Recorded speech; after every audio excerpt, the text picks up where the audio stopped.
सिंधुदुर्ग जिल्ह्यातील कुडाळ तालुक्यातील वेताळ बांबर्डे नळ्या चापाचा येथे एका खासगी सामायिक विहिरीत पडलेल्या बिबट्याला वन विभागानं सुखरूप बाहेर काढले।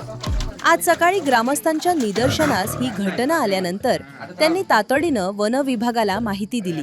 त्यानंतर वन क्षेत्रपाल चेतन सुहास पाटील यांच्या मार्गदर्शनाखाली बचाव पथक घटनास्थळी दाखल झाले। विहिरीत पिंजरा सोडून अत्यंत शिताफीनं बिबट्याची सुटका करण्यात आली। साधारण 2 ते 2.5 वर्ष वयाचा हा बिबट्या पूर्णपणे सुरक्षित असून भक्ष्य किंवा पाण्याच्या शोधात तो जंगलातून बाहेर आला असावा आणि अंधारात विहिरीत पडला असावा असा प्राथमिक अंदाज वन विभागानं व्यक्त केलाय।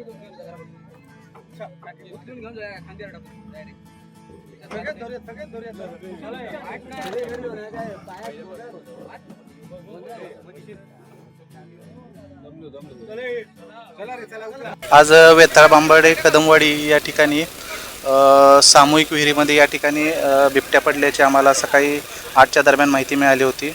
त्या अनुषंगाने कुडाळ वनपरिक्षेत्र कार्यालयातील सर्व स्टाफ कर्मचारी व आमची आरआरटी रॅपिड रेस्क्यू टीम्स घेऊन या ठिकाणी आलो होतो। त्यानंतर बिबट्याला पिंजऱ्यामध्ये रेस्क्यू करण्यात आले। या ठिकाणी त्याची आता वैद्यकीय तपासणी करून त्याला नैसर्गिक अधिवासात सोडण्यात येईल।